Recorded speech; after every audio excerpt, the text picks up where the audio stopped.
Welcome to the Borland Climb. We hope this video helps. In this video, I will explain how to delete a Facebook profile.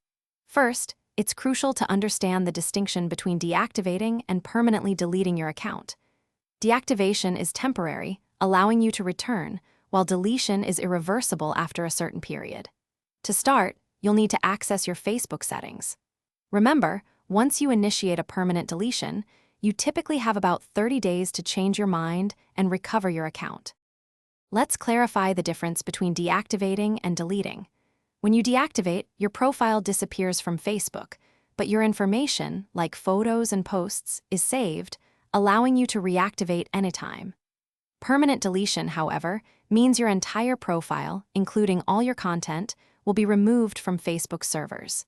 This action is largely irreversible after the grace period, so carefully consider if you might want to return to the platform in the future. To permanently delete your account, begin by clicking on your profile picture in the top right corner, then select Settings and Privacy, followed by Settings.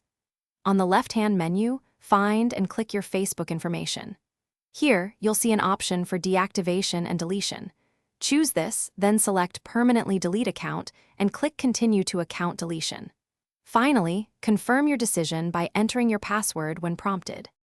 After you've initiated the permanent deletion, you have a crucial 30-day window.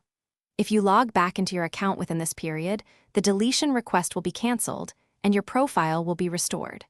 However, once these 30 days pass, your account and all associated data will be permanently removed. While most data is gone, some information, like log records, might remain for up to 90 days. It's highly recommended to download a copy of your data before starting this process. Thanks for watching. Consider subscribing if we helped you.